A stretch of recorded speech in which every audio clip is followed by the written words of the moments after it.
coming down from a high from from Molly, and I'm looking at my guys, and then I hear a voice in my head that talks to me in Spanish, and he goes, "Enséñame tus amigos y yo te dije quién tú eres," which is a saying that show me who your friends are, and I'll tell you who you are. And I looked around, and I was like, these guys are bums. You paid for all of your massage therapy school. You also paid us a couple $1,000s per month to train. But I'm learning a lot, so much more than if I didn't put myself in debt. And I'm grateful that I did. I'm working through that now. It's kind of rewarding because like I'm putting myself in a hole, but my hands and my knowledge is getting better, and I'm learning more and at a speed that not a lot of people are learning at, and it takes a sacrifice. What's it like for you? So January 2025, you started treating clients. You had a really amazing month, so made $13,000 gross revenue, which is awesome, like I said before. And you were sharing with me all of the people who are getting great results and all of that. How does that, you're 22 years old, I'm just reminding you. Thank you. It's insane. How do you feel about the month you had last month? I have been very grateful for this opportunity, and the fact that I am helping them and they're coming in happier and they're giving me harder hugs and just like, they're like satisfied and staying. Like the fact that the relief is maintaining and continually getting better. Like I want more. You're not complacent. No, I just want to keep helping everybody. I just like keep going. Like.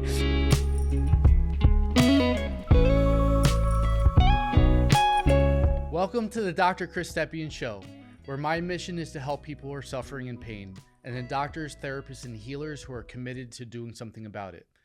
I've been very excited to have this interview for quite a long time. This is one of our first apprentices who started treating patients and clients about last month, basically, at Barefoot Rehab in Denville, New Jersey. Kasey Vasquez. She is somebody who I am very inspired by her journey as far as what she's been through, what she's going through, and she's not done on her hero's journey yet, so she's still going. But I wanted to have her on because I talk to a lot of pain doctors, chiropractors, physical therapists, massage therapists, naturopaths, acupuncturists, a lot of people who say they want to get better pain relief outcomes.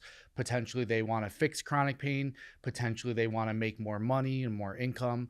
They want to have a high quality of life now and into the future. We were just talking yesterday about this, but it's the rare doctor or therapist or human being who actually says they wanted to go after a goal and actually does it. Everybody says they want to have $1 million, and most people will just buy lottery tickets and they won't do anything to actually help themselves. So Kasey is somebody who didn't even know that she wanted to be a healer about 18 months ago. Her sister Melissa works at the front desk here, and at the time we were looking for a CA. I had just lost my 2 doctors who are working with me about 1 or 2 months prior to that. And I interviewed Kasey to be my clinical assistant, and at first we didn't take her. It wasn't a match. And I hired somebody else first, which was amazing and interesting. And then we brought Kasey on. She became our clinical assistant. And then 4 months later, she's like, Chris, I think I want to do what you're doing. And we talked about that.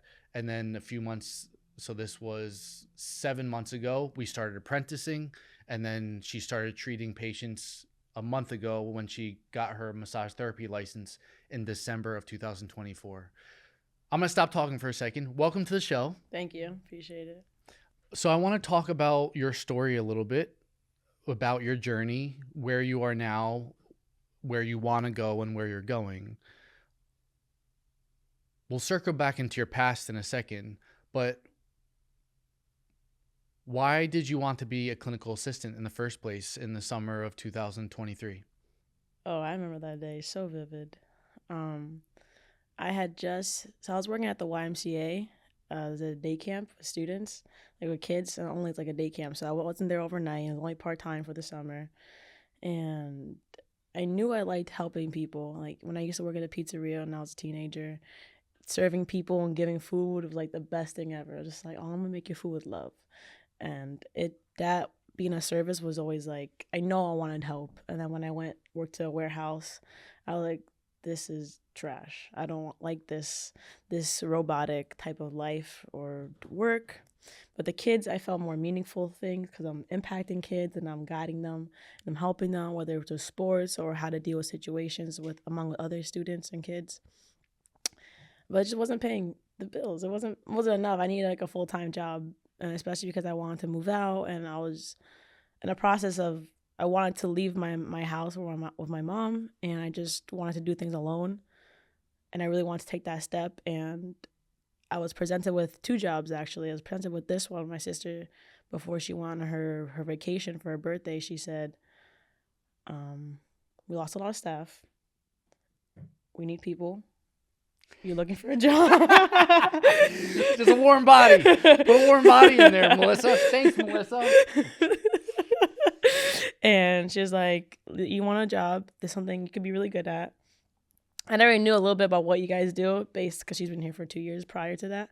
And I was like, all right, I'm open to that. And then I went to Florida with my friend, and her grandma owns like the daycare in Montclair, one of the daycares in Montclair. And she was like, I can get you a job if you're looking for it, because you work with kids, you have experience, but you're gonna have to go to college eventually to get like a bachelor degree so you can be a teacher.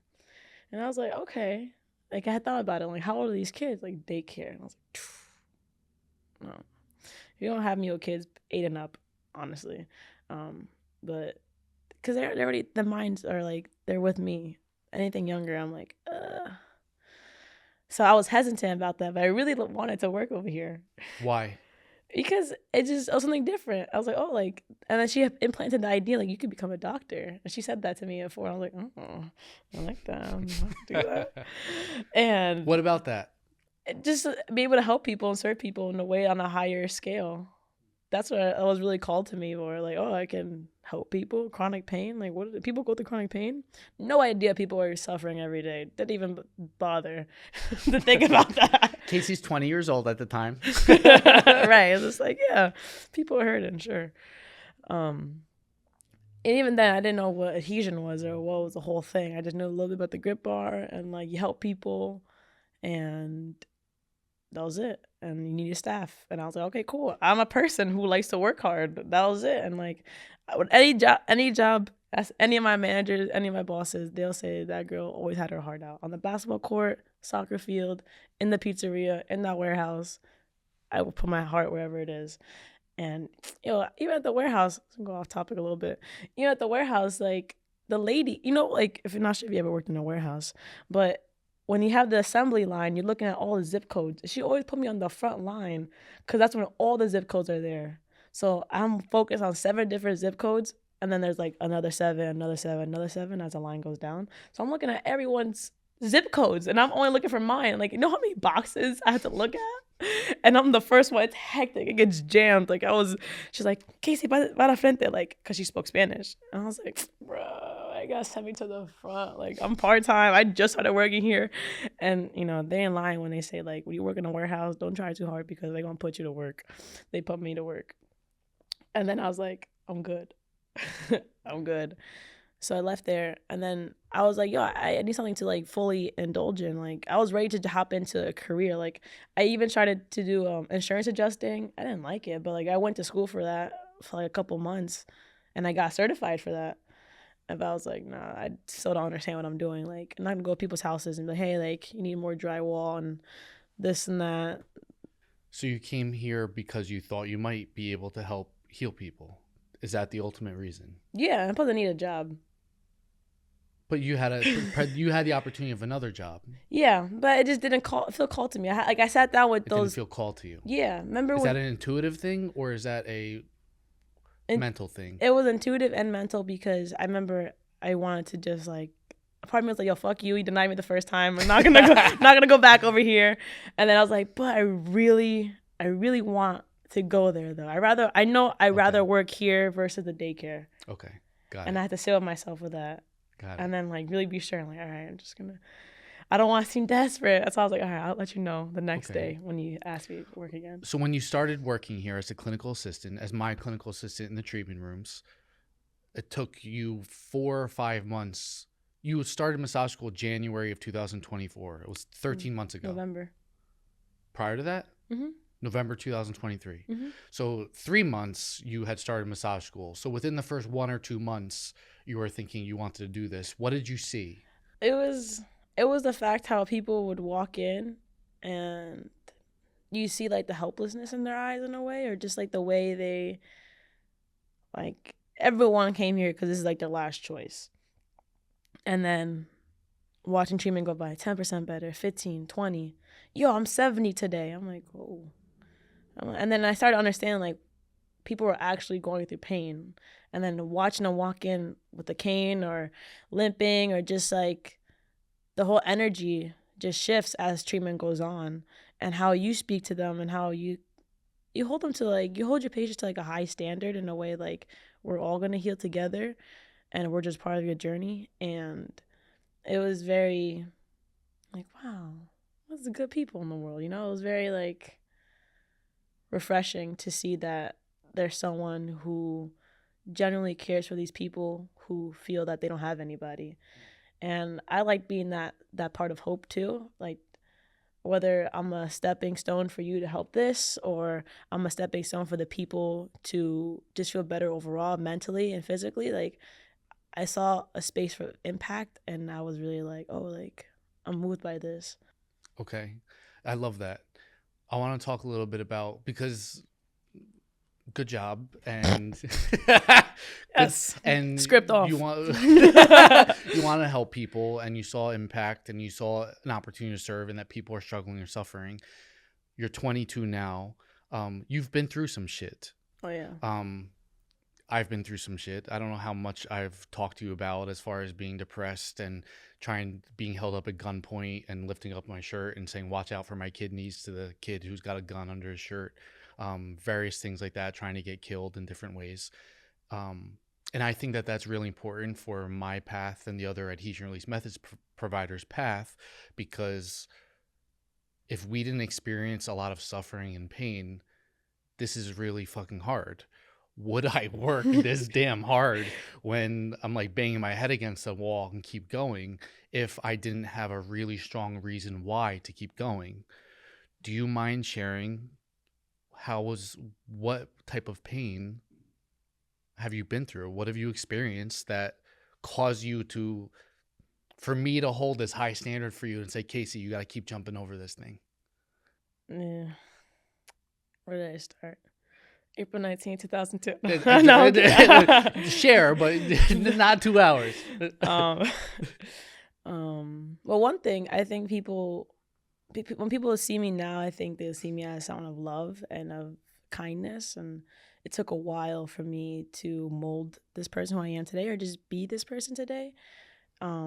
If you would have saw me when I was like in high school, I used to punch myself in the face and bang my head on walls. And like, whenever I'd argue with my mom, like I'll just punch myself in the face to make her feel bad for me. Like, cause to me, it felt good. It might sound crazy. It felt good to just unleash my wrath on me, because I didn't want to hurt anybody, but I wanted to hurt something, whether it's my hand or my face or the wall. I was very much, I got to punch myself. And there was times in my relationship with my first girlfriend, she would get me so frustrated, and I would just like straight, like right here. I would have never made myself bleed, but I would get like bruises and big knots, and I was just like, I felt good after, like to release something. Those are effects of the pain. Yeah. What caused some of the pain? I didn't grow up with my dad. My dad was in prison since I was 3 years old, and he didn't come out until I was 18. So the relationship with my dad, like I always felt this, this need to have someone there. Like I was like, I always felt left out. My sister had her dad, my brothers had their dad, all my friends had their dad, and they were still married together. It was just like, there's like a society picture of like the family and like the mom, dad, and the kids, and I didn't have that. So I felt like my family lacked, what I think needed what I think considered a family was. So even like in school, when they had Father's Day, you make a card. I always made my mom a card on Father's Day and Mother's Day because she did everything and she did her best in every way. As I got older, I wanted to have a relationship with my dad. And my mom never really told me why I shouldn't want to have a relationship with him. But as I got older and found out what put him in prison in the first place, I got disgust in my mouth. And I was just like, I don't want that to be a part of me. It just forced me to like accept that like I'm not gonna be cool with him. And even when I tried to be cool with him after he got out of prison, he asked me for money. He asked me for my social ID, my social security number, and I was like, dude, what are you doing? I'm not gonna give you that. Like I'm 19 at the time. Like I know better not to give anyone my social security. And what was it like to grow up in adolescence and middle school and high school and not have your father there? I don't know what that's like. I feel like as a woman, like it just allowed me to just want to seek attention from other people, especially men. And it made me, sorry, I'm gonna sound crazy a little bit. That's okay. I had a good time indulging my feminine because I was having men give me whatever I wanted, whether it was clothes, give me money, taking care of me in this way, taking me out to eat. Like it just like, oh, okay, cool. Like take care of me. Like it felt good. And I just ran with that. And then, but it's also me seeking attention. What's underneath? What were you feeling? Because you talked about being with your mom and punching yourself in the face and hurting yourself. And then you talked about your girlfriends. And then later on at some point, we started using substances. Mm-hmm. So what were you feeling? How did your pain express itself? I wasn't happy. Did you love yourself? In a way, I thought I did. I loved the way I looked, and I loved that part, but I didn't take the time to understand of me as a human. I was just too hurt, and like I felt betrayed and abandoned, and I didn't feel like I just felt really abandoned, honestly. Especially because my siblings were older, like they would hang out with me a little bit, but they also wanted to live their own lives. Mm-hmm. So it just I always felt like alone. And that's why I'd go to other people and seek for their attention and then make myself seem like, oh, I'm the best shit ever. Now you want to hang out with me because I'm different than other people. And a lot of people resonate with me because like, you're wild, you're different. Like I never, like, yeah, because I've made myself to be that way. So like to protect yourself, to protect myself and to like know that like I'm not like everybody else. So if you're going to invest in me, you're going to invest in something good. Right. And then as I got into high school, I started smoking weed. That's where it first started. And the curiosity was always there. I remember since 5th grade, I was always like curious. I'm like, how are you in 5th grade? You wanted to smoke weed? But I didn't because I couldn't get my hands on it. I was offered in 7th grade, but I was like, no, I'm not ready. And then I started smoking weed before school. So I'd go to school high, and I remember being like, oh, like, this is different. And then I started playing it like a game because it was like a game for me. It was fun.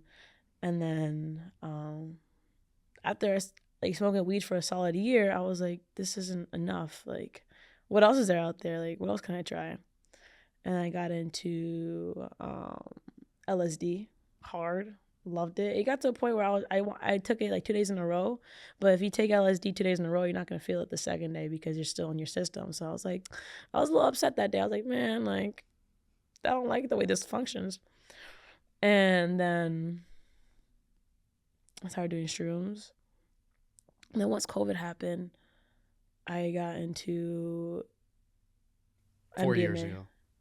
Yeah, in like 2020. 5 years ago. Almost. In 2020, I got into MDMA, and like my friend had like the rocked version of it, so you just gotta break it a little bit and just put a little bit under your tongue and let it dissolve, and it tastes like shit, but you just swallow it and then like you take off, and that was like life changing. I was like, yo, we gotta do this every day, and that's where like I peaked my drug addiction. Like that was like, oh my God. Why'd you stop? So this is a great story. I remember I am coming down from a high from MD from Molly, and I'm looking at my guys. So it's like 1, 2, 3 of them over here, and then me over here. And when I'm coming out of the high, I'm flipping sweating and I'm drenched in my sweat and I remember the thought process, like, oh, that song wasn't lying, let the pop the molly, I was sweating. And I started sweating it out. And then I hear a voice in my head that talks to me in Spanish. And he goes, enséñame tus amigos y yo te dije quién tú eres, which is a saying that tell me who your friends are and I'll tell you who you are. And I looked around and I was like, these guys are bums. Not to be offensive, but I was just like, these guys they're not thinking about their future. They're just living in every moment and just choosing to sacrifice it or something that isn't going to pursue them in the future. I just got really disgusted with myself. And that time I wasn't going home. My mom wouldn't text me. My mom let me go / gave up on me because I just was a bad kid at the time and I wasn't coming back home, and I would just leave and then she'll kick me out when I did come high, and it was just like, all right. And then when I didn't get a text message from her and I heard that voice, I was like, I can't keep doing this to myself. Like, I thought about that moment, what I want to be, and I was like, I'm 18 years old. I want impact. Like, I'm here to impact people. I'm here to do something. Like, I want to change the fucking world, and I can't do that if I'm here. And then I remember getting up and like, all right, guys, I'm going to go home right now. Like, yeah? I was like, yeah, I'm hungry. And then I went home, and then I didn't look back. I didn't talk to them, and they'll text me, hey, Kasey, we're going to go out. Hey, Kasey. And I was like, nah, not tonight. And I just stayed away. And from there, honestly, I haven't done it since. Acceptance ceremony. Right. You mentioned being alone. Mm-hmm. And I imagine that, because I think we've talked at some type of meeting or something, and I recall you crying, and you were talking about being alone and how you had wished that maybe someone was there, or feeling like you get to do that for other people. Or am I projecting? Because that's how I felt. I wish that someone knew that I was hurting and just yeah, that's what you said. I wish someone understood she's going through something. Okay. Or I feel like my mom knew, but she didn't know how to say that in a loving way. Right. It was right. That's what our parents do. Yeah. Yeah. I just wanted someone to just. I feel like I was crying for help and screaming for help and banging my head on the door, hello, you see me? But no one could save me. It was I had to save myself. Right. So you didn't have a father, had a lot of pain, maybe a little bit of shame, lack of self-love outside of your body, started using different types of substances, and were not mutilation, but beating yourself up in front of your mom and your girlfriends. And then you make the choice to go to massage school, and you want to be a healer, and you asked me how do I do this? And I was like, some people go to chiropractic school, don't bother, just go to massage school. It's way cheaper and way shorter. And then we start apprenticing. So you went to massage school in November 2023. We started apprenticing in June 2024, which is about 8 months ago. And we start training. What's it like to be in massage school and to start finding and feeling adhesion with me 2 hours a week, and then doing the 12-hour training every other month when we do the accelerator in this room? What's that like for you? What are you thinking in your head? What's that process like? In massage school? So I don't like school. I didn't like school at all growing up. And I even just applying to massage school was very hesitant, because this is something you can't go back. Once you sign up and you just make your payment, you're in. You can't go, hey, can I get out? It's very much Kasey, you're going to do it and you're going to stick with it and you got to finish it. So it was a decision I had to make for myself, not for that moment, but for the future. In massage school, I felt like I had already a leg up, knowing the basics of what we do here. And just the tissues and the muscles and the nerves, I already knew it. I pay attention a lot when you're in the treating people. I noticed when you're at the calf, okay, he's probably on tibial nerve. I know every time he's over there, he does tibial nerve. I know his sag nerve is over here. You wouldn't tell me, hey, Kasey, it's over here. You would just say it, and I'm just watching your placement of hands. So I was always taking notes in my head. So I already felt like I was ahead of a lot of people. And I knew what I wanted to do. every time you go to massage therapy school, in every module they ask you, why do you come here? And I'm like, I'm here to help people, bro. And not on this massage therapy scale. Like, I'm trying to help you on a bigger scale that no one understands. So I already felt like people kind of give me a cold shoulder a little bit because they seem like intimidated by me because I knew a lot. But it's like, I'm already in the field to do this.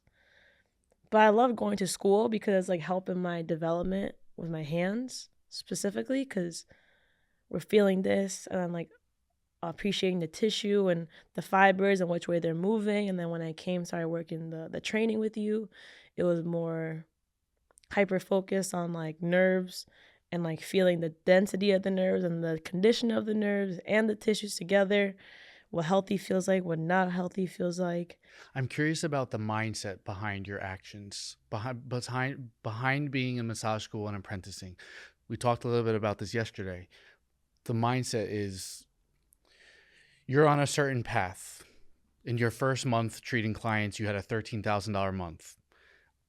No massage therapists, probably even chiropractors, have come even close to that.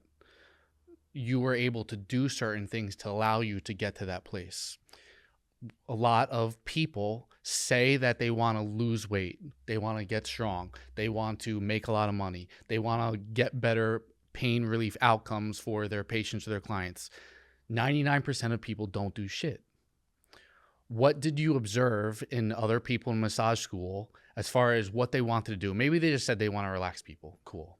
But as far as people saying, oh, I want to fix people or not, versus the track that you're on and what you're actually doing for yourself. Because giving people an inside look into your mindset is how people can see where they might be fooling or lying themselves and actually get on the track they want to go. Because what I care about and what we're doing with Adhesion Release Methods is finding those pain doctors or therapists who are heart-centered, who know how to work hard. You said those two things 20 minutes ago, but also are willing to overstep their fear and do the hard things that ultimately allow them to fix a lot of people in chronic pain and make their own lives better. So what did you observe mindset-wise with your other massage therapy students that's different from you? They were really complacent. They were just like, I want this, but they're just comfortable. And I think a lot of this it forces you to come out of your comfortability. Even just me going to massage therapy school, it's forced me out of my comfortability. It's forcing me to live like the hustle. And you also went into debt for massage school. My parents, first, I'm a white male American. I went to a $40,000 a year undergrad school. My parents helped me pay for it. I paid for some of it, but they helped me pay for that. You paid for all of your massage therapy school. You also paid us a couple $1,000s per month to train. Complacency. Right. Yeah, it's just like, Chris helped me understand that it's not about what now is, it's about what the future is. And it's like, you have to make an investment now if you want this in the future. It's about what actions or decisions are we making today that's going to push us to where we want to be. And I had to think about where do I want to go, where do I want to be. And I listed it, thought about it, sat with it. I'm like, okay, what do I have to do now to be where I want to go? And it was to force myself to just always be a student and allow myself to just be okay with the mistakes, whether it is like, okay, I went to debt, cool, but I'm learning a lot, so much more than if I didn't put myself in debt.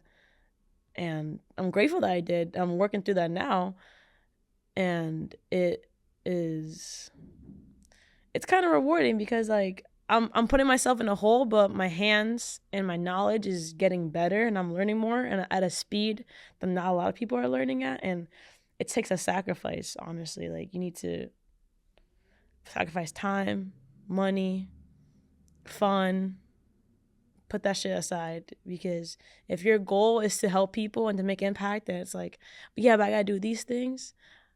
We can't keep taking life for granted and pushing shit to the side if you want these things now. And I'm very big on not taking life for granted because, it's like to want to die and then like, okay, now I kind of like living, let's keep it longer, I get it.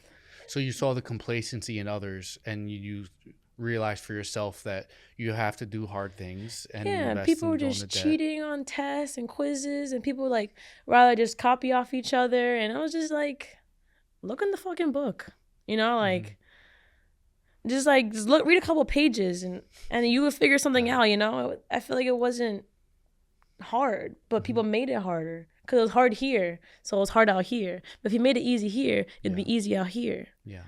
And the easier it is to understand that, the easier you do the things that you need to do for what you want. Got it.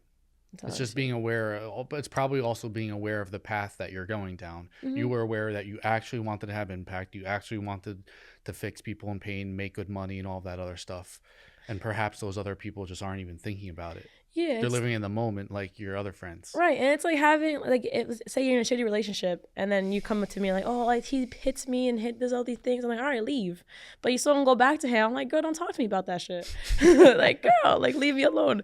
It's the same thing in this position. Like, if you want to do all these things, but you're still not taking care of yourself, still eating like shit, not taking the work to heal yourself or taking the time to, like, sit with yourself and your emotions and journal, like, dig deeper into yourself. And if you're not doing that stuff, how can you impact people who need that support? Because if you're not giving it to yourself, you can't give it to other people. Yeah. What's it like for you? So January 2025, you started treating clients. You had a really amazing month. So made $13,000 gross revenue, which is awesome, like I said before. And you were sharing with me all of the people who are getting great results and all of that. How does that, you're 22 years old, I'm just reminding you. Thank you. It's insane. How do you feel about the month you had last month?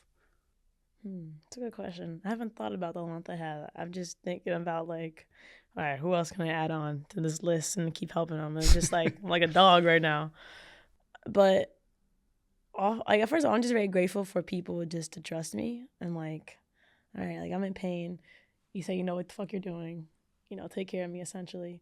And I have been very grateful for this opportunity and the fact that I am helping them and they're coming in happier and they're giving me harder hugs and just like, yo, they're like satisfied and staying. Like, the fact that the relief is maintaining and continually getting better, I am just like, let's keep it going. Like, I just, something inside. What do you feel? Like, I'm not satisfied. Like, I just want to keep, I want more. Like, you're not complacent. No, I just want to keep helping everybody. Just like keep going. Like, you're 95, how can you get that to 100? Like, any tightness. Like, I'm just always like. You're like a bulldog. Right. Right. I get that. And it just feels really good. It feels good. You feel good about yourself. Yeah. But I feel better knowing my patients are getting better because of me. Yeah. Okay, good. Where are you going 3 years from now? You have a magic wand. Well, where's all this going? Oh, yeah, that's a good question. So, like, I love to travel. I love to be moving. Like, I don't like staying at one place at one time, but I know I want to make the impact. So, like, maybe one day we can talk about this. Like, having Barefoot, just like I could be the mobile adhesion doctor, right? And then we're just like, all right, Kasey, like, stay in Bulgaria for like 5 months and just like hustle there. And I'm there every day treating people, doing consult, doing exams, and like we're doing our thing, having a little thing, cool.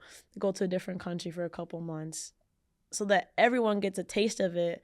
And then while I'm making the impact in different countries, people are having, like, doctors and providers who want to, there's a lot of providers around like world who want to learn this, who want to do this, and they can't because they can't come to the States or it's just not accessible to them. And I would love to be the one, like, to have that middle gate to, like, to what we do, to train, to show them what we do, and like, all right, now you taught this, hold it down over here, next one, like, just put it in every country. And then also gives me the opportunity to travel and see everything at the same time. So it's like 2 birds with 1 stone type of vibe. That's my goal, like helping people, treating people, but also traveling, exploring the world while I'm creating the impact I want. Beautiful. So you want to spread Adhesion Release Methods, and personally, you just like to travel and be new places. Mm-hmm. Beautiful. And you talked about your heart and wanting impact and to help people and the hard work. And I spoke to it a little bit, but part of what I have been fascinated by, and we've talked about this multiple times because I want you to be aware of it, and I didn't know if any other individual was sharing things with you. But the fact that I am a white male American with a certain level of privilege, and you are female, Hispanic, we both have tattoos, but we also curse, and you curse too, and how that the fact that you just show up and you're like, I'm here and this is who I am, is amazing and unbelievable, but also puts you don't have the privilege that I do. Right. What is that like for you? Do you even think about it? Are you even aware of it? I don't think about it, honestly. It's like, either you like me or you don't. Either you're going to come to me because, you got nowhere else to go. You come to me because you got nowhere else to fucking go. Yeah. Or you're going to pay his prices and go see him. Right. So to me, it's like, how bad do you want it to come see me type of thing? I know where my value is, and I know where my heart is. Like, I know I'm not a shitty person. I know I love love. I love taking care of people. I'm going to hold you with love. So if someone wants to just have their own narrative on me because of what they've been through or what they deem to be right way of life or right way of living, it's not my problem, honestly. You just focus on showing up. Yeah. I can care less what people think about me.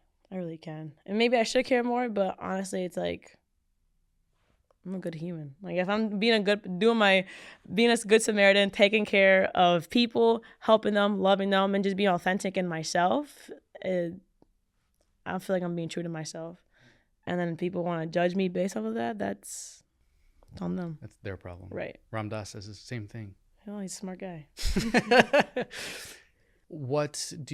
So this system that we use, Adhesion Release Methods, is evolution of integrative diagnosis from my old mentor, Dr. Brady, and then Dr. Matt and Brandon in St. Louis, who you've met, help us come up with the materials and all of that.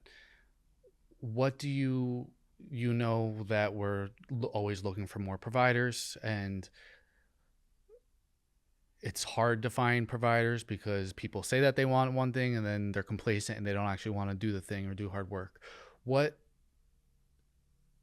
Who do you think the ideal candidate is for Adhesion Release Methods? The ideal provider, I think you need to be mentally very strong and aware. That's one thing. Because there are going to be people who come in, they're going to say, you're not helping me, or this isn't good enough, and you got to be cool. You got to be okay with that and not take that personally. That's one thing, because that can easily break somebody and make them feel like, oh, I'm not good enough, versus like, okay, like, on to the next. You need to understand that. So first of all, good things come to those who wait, being patient with your learning, being patient with your time, and not expecting fast results on yourself, and just being very consistent with what you want to do. Something I struggle with outside of work, like, I'm consistent in my work, but sometimes I'm not consistent with what I say outside of work. And because I always feel like my mind is constantly evolutioning itself, so I'm working on that part. But when it comes to being a provider, it's also being very understanding and loving. It's not just to people. Yeah. It's not just having empathy. Empathy, but yeah, definitely empathy. And being able to like hold them and like tell them it's okay. Space. Yeah. It's a lot of love involved in this, because it's a human interaction, and one thing we lack in this world is love. And the more love we can give, the more trust we have with each other. And you need to be able to share love and to even express a little bit of love, because that's when people are able to trust you more, especially patients. Like, they know, the people can feel energy. People can tell, like, when you're just bullshitting or you're you don't give a shit. People can tell that. So it's also being true to yourself and your nature. Like, okay, do I actually want to help people, or do I just want to check? Mm-hmm. If you want to check, go do something else, bro. So being mentally aware, having empathy, being loving, caring to other people. Why make it sound like that? Like, it's just like, man. I'm trying to put in a little capsule, put in a little bottle, You're just like, yeah, just this, all right. We can keep it fleshed out, sure. Flesh it out. Anything else you want to add to that list? The more suffering you've been through, the more hurt and pain you've been through in your life, it's easier to go to an understanding perspective, because you know what it's like to be on the other side, or to want to die, or to hate your life and to feel alone. It's if you come from a place like that, it's easier for you to hold space because you get it firsthand. I'm not saying like, yo, go try to kill yourself and then come back to me and then tell me if you're ready. But it's just like, Right. if you feel like you've been shaken up in a lot of ways in life and you felt like you couldn't get up, like, imagine how people feel like that physically and they really can't get up. So, loving heart, being open. But Now you're putting a little bullet list. I am.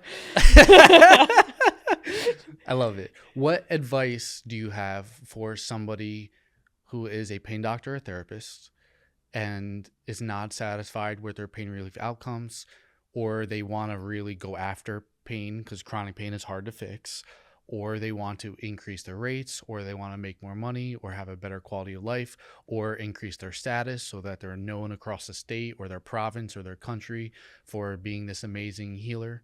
What advice do you have for that individual? One thing. You have a patient, a client who was a massage therapist yesterday. Yes. She's sitting in front of you. Right. What one thing would you tell her? Because she was talking to us about wanting to do this. Right. What would you tell her? Think of a person in front of your face. Well, like it definitely, like, based on like what you said to her, like, it definitely goes down to that. Like, if you want this life, okay, what are you willing to do for this life? Like, if you hated someone so bad, are you gonna go kill them because you hate them so much? And if you love someone so much, are you gonna go and fight for that love and go after it? Like, it's how much do you really want it? Like, how much are you willing to do for this thing? And if you really don't give a shit, you just don't fucking do it. And it's not about half-assing. It's about putting everything you got into it.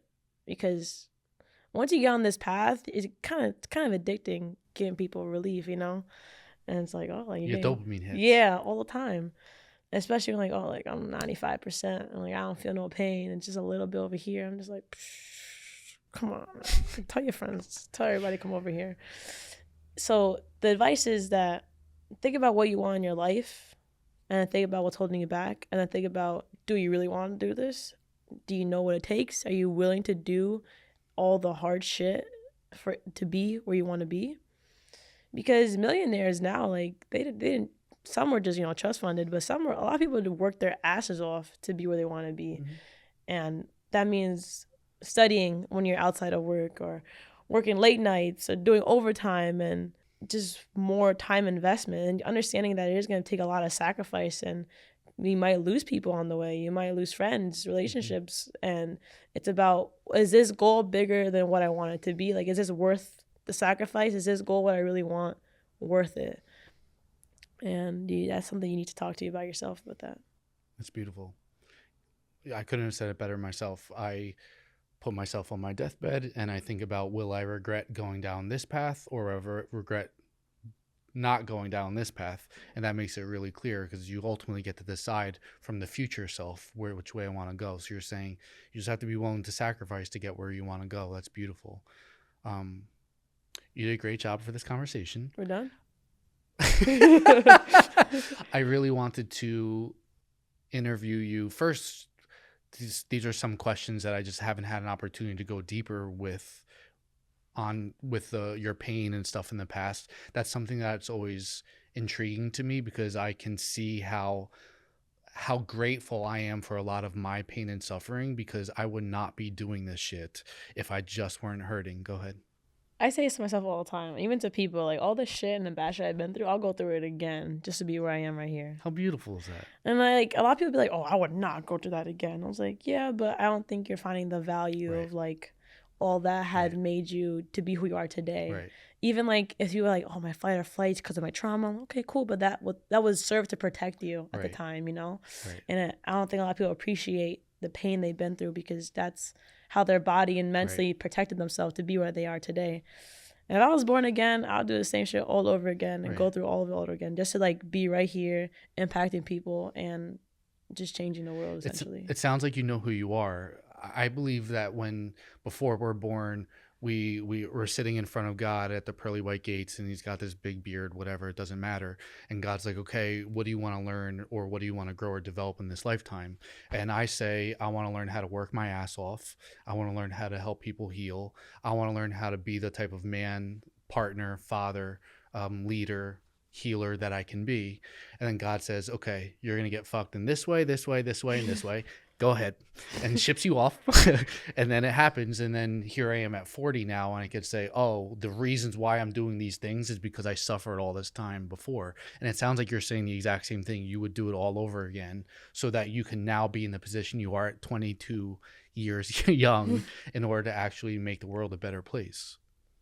Yeah. In my perspective, I think it's more like God's like, here's what you're supposed to go through. You agree? And you read the list, and you're like, yeah, I'll get in there. Try it again. Okay, that's I'll have to like feel it out and be like, which one's God actually doing, and then I'll come back to you and let you know. God's like, here, this is the plan. What's your thoughts? I'm like, are you sure it has? Yep. I love it. I signed it up. I love karma.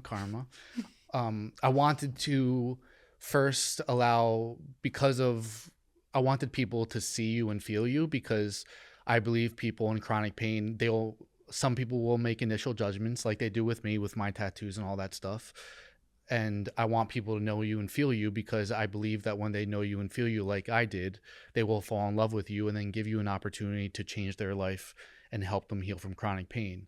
So that's part one. And then part two is, I can't imagine somebody in a more unfortunate position now being in the position that you're in.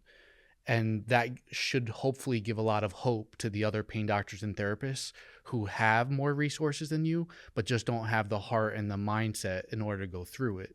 So that's why it was really important to me to do this interview with you, so that we can show other people what's possible. And with yourself, myself, and our team that we're assembling for Barefoot and Adhesion Release Methods, so that we can keep having impact and growing Heal Team 6. One thing I want to say to doctors and providers out there is that this is your life. You only have this one life, the only one thing you're going to remember. What is the one thing you're going to do with this life? Because this is our lives. We make the decisions every day. Are we going to keep allowing past thoughts, old pain, new wounds, affect who we want to be today and our future? Or we can say, fuck that, I'm going to keep going because I want this. And it's all about how you want to control your life, because no one else is living this life. I'm living for me. He's living for him. Greg's living for himself, and you're living for you. So what do you want to do? You know, you make the impact. Don't wait for nobody else, because you don't know who's next in line. You can die tomorrow. You can die tonight. It's about what you want to do now. So fucking make the decision now. Beautiful. Thank you so much. Thank you. If you are a heart-centered, motivated, hardworking pain doctor or therapist who likes what Kasey is talking about and potentially wants to see if you want to become an Adhesion Release Methods provider, please go to www.adhesionreleasemethods.com/free to take our free 5-day sciatica challenge and see if you like the material. And if you like the material, you can reach out to us and apply, and then we'll have a conversation to see if you're a good fit to become an Adhesion Release Methods provider. And if you're somebody in chronic pain, you can go to www.findanadhesionprovider.com. Greg will put these letters up on the screen so that you can find somebody to help you with your chronic pain across the world. We currently have about 33 providers, and we're working on more, and we're continuing to hold a high standard for the skill set that these providers have to train to develop in. Right now, they need to come to 1 training per year. It's being raised to 2 trainings per year. I want to get to 4 trainings per year so that these providers actually know how to fix people's chronic pain. Thank you so much for being in this conversation with us, and I look forward to seeing you next time.